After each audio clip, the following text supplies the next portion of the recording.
दोस्तों, आज मैं आपको कई ऐसी कहानियां बताऊंगा जिनसे आपकी लाइफ एकदम सी बदल सकती है, जिनसे आप अपने जीवन का असली मकसद जान सकते हैं और अच्छी राह पकड़कर खुशी से अपनी जिंदगी बिता सकते हैं। इससे पहले कि आप हमारे बुद्धवाणी में खो जाएं, उससे पहले हमारे चैनल को सब्सक्राइब और वीडियो को एक लाइक जरूर करें। दोस्तों, एक बार भूल से या गलती से किसी ने उस आदमी का नाम अखबार में छपवा दिया और अखबार ने उस व्यक्ति को मरा हुआ साबित कर दिया था। खबर पढ़ने वाला आदमी अपनी मौत की खबर पढ़ाकर पहले तो चौंक गया और फिर अपने दिमाग पर जोर देने लगा और सोचने लगा कि क्या सच में मैं जिंदा हूं या फिर मैं मर गया हूं। और ऐसा सोचते सोचते वो व्यक्ति बेहोश हो गया। जब उसे होश आया तो सबसे पहले उसने सोचा कि अखबार में उसके मरने की खबर सुनकर लोगों ने उसके बारे में क्या कहा होगा और क्या सोचा होगा। न्यूज़पेपर में उस आदमी की खबर इस तरह छापी गई थी कि डायनामाइट किंग इज डेड, मतलब मौत के सौदागर की मौत। असल में ये आदमी एक वैज्ञानिक था और इस व्यक्ति ने डायनामाइट का आविष्कार किया था।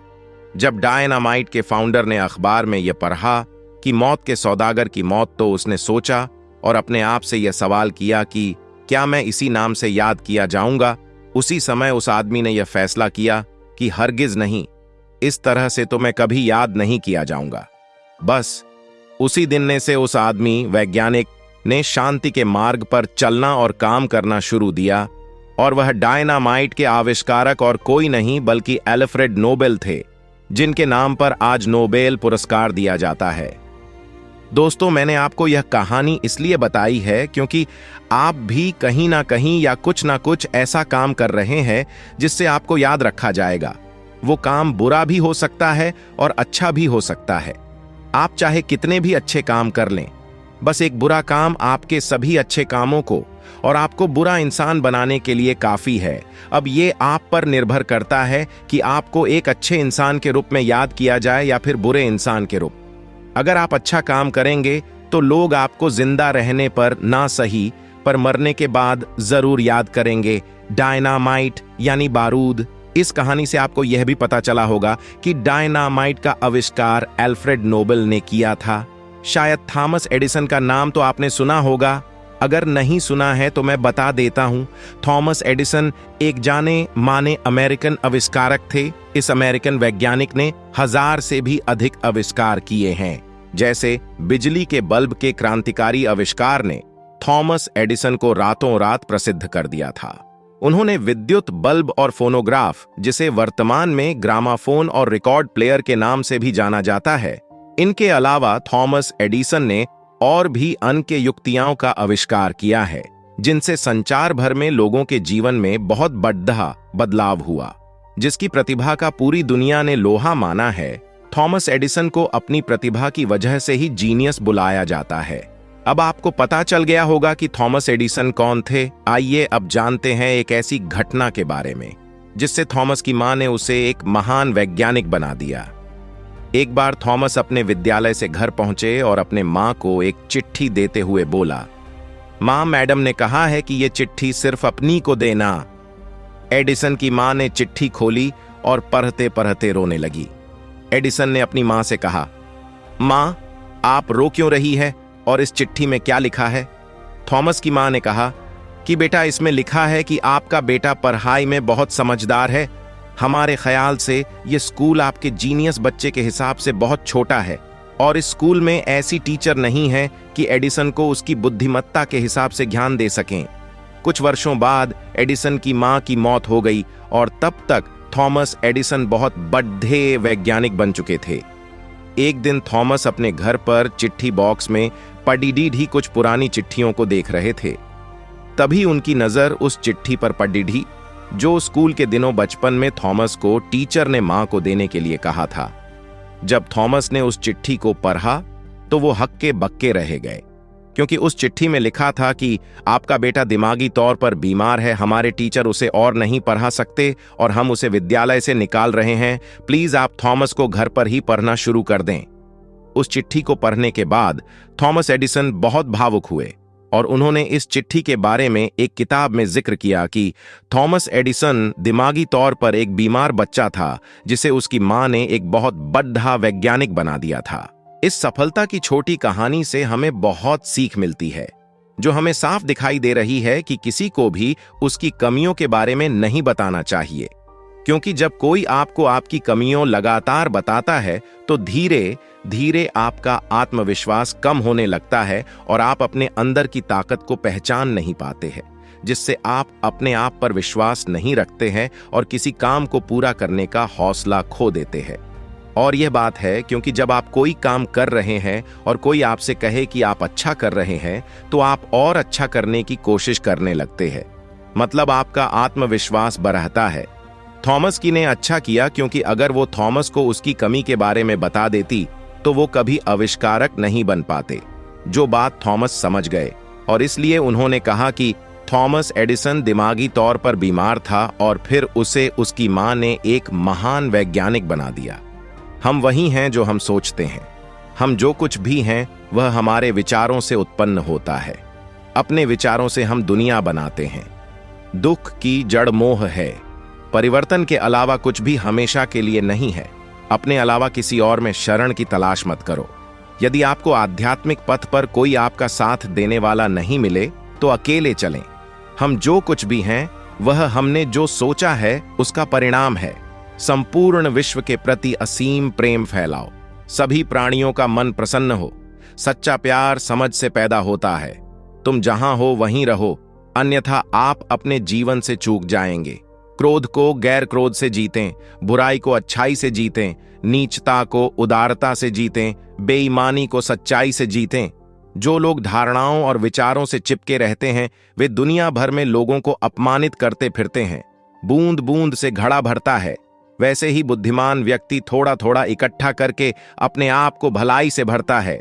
यदि आपको अपनी गलतियां बताने वाला कोई बुद्धिमान आलोचक मिल जाए तो उसका अनुसरण ऐसे करें जैसे आप छिपे हुए खजाने के लिए एक मार्गदर्शक हों। यदि किसी साधक को ऐसा साथी न मिले जो उससे बेहतर या उसके बराबर का हो तो उसे दृढ़तापूर्वक एकांत मार्ग अपनाना चाहिए। घृणा को घृणा से खत्म नहीं किया जा सकता है, बल्कि इसे प्रेम से ही खत्म किया जा सकता है, जो कि एक प्राकृतिक सत्य है। आप चाहें जितनी किताबें पार लें, कितने भी अच्छे प्रवचन सुन लें, उनका कोई फायदा नहीं होगा जब तक कि आप उनको अपने जीवन में नहीं अपनाते। एक दिन राजा ने अपनी तीनों बेटियों को बुलाया और कहा, जो मेरा है वो सब तुम्हारा है। मुझसे ही तुम तीनों को जीवन मिला है और मेरी ही इच्छा से तुम्हारा भूतकाल, वर्तमान और भविष्य बना है और बनेगा। तुम तीनों का भाग्य मेरी मुट्ठी में है। राजा के इतना कहने पर उसकी दो बेटियों ने शांत भाव से हां कर दी, पर तीसरी बेटी ने कहा, हालांकि मुझे भी हां कहनी चाहिए, लेकिन मुझे नहीं लगता कि मेरा भाग्य आपकी मुट्ठी में है। राजा इस बात को सुनकर गुस्सा हो गया और अपनी बेटी के इन कथनों को चुनौती समझा। उसने खुद को सही साबित करने का फैसला लिया और अपनी तीसरी बेटी को जेल में कैद कर दिया। तीसरी बेटी कई सालों तक जेल में पड़ी रही। राजा और उसकी दो बेटियां अपने जीवन का मजा लेते रहे। राजा यही सोचता कि मेरी जिद्दी बेटी मेरे हुक्म और इच्छा से जेल में बंद है और कोई भी यही समझेगा कि राजा का हुक्म चला और वही हुक्म इस लड्डी डडकी का भाग्य बन गया। सभी लोग यही सच समझने लगे कि राजा की बेटी ने जरूर कुछ ऐसा किया होगा जिससे उसकी ये हालत है, वरना कोई राजा अपनी बेटी को ऐसी सजा देना चाहे। राजा भी कभी कभार अपनी बेटी को देखने आता रहा। उसकी बेटी अब बहुत कमजोर हो गई थी, पर उसका फैसला अभी भी वही था। राजा से अपनी बेटी की ये हालत ज्यादा दिनों तक देखी नहीं गई। एक दिन राजा ने अपनी बेटी से कहा, तुम्हारी ये जिद मुझे और गुस्सा दिलाती है। अगर तुम मेरे राज में मेरी आंखों के सामने रही तो न जाने मैं क्या कर बैठूंगा। मैं तुझे मौत की सजा सुना सकता हूं, पर मैं नेक दिल हूं, इसलिए मैंने फैसला लिया है कि अब से तुम मेरे राज्य से, जो सटी हुई जंगली जमीन है जहां जानवरों का बसेरा है, अब तुम भी वहीं रहोगी। उस जंगल में मैंने उन लोगों को रखा जिन्होंने मेरे हुक्म का पालन नहीं किया, और इसी वजह से वो जंगली जंगल उनका भाग्य बन गया। आओ तुम भी पागलों और मूर्खों के बीच अपनी जिद को पूरी करो।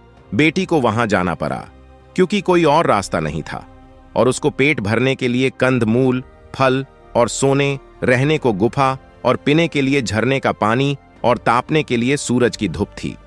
वह खुली हवा और फल फूलों से कुछ ही दिनों में तरोताजा हो गई।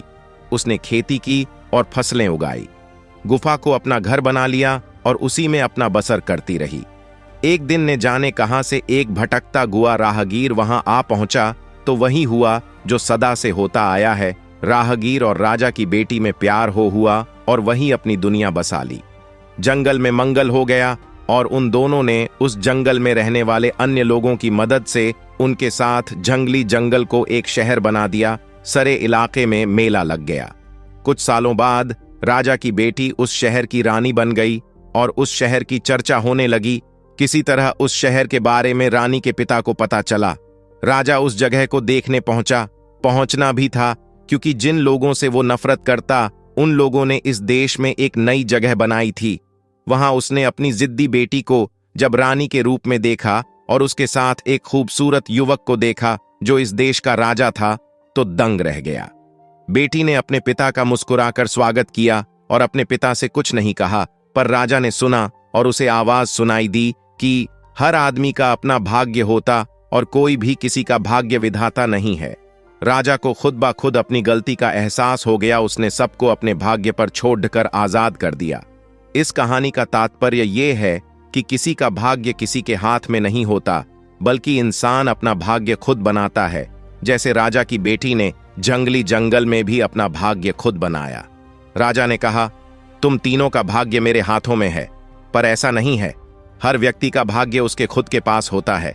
बस फर्क यह है कि कोई बुरी परिस्थिति में भी अपना अच्छा भाग्य बना लेता है तो कोई नहीं बना पाता। दोस्तों, आज के इस वीडियो में बस इतना ही।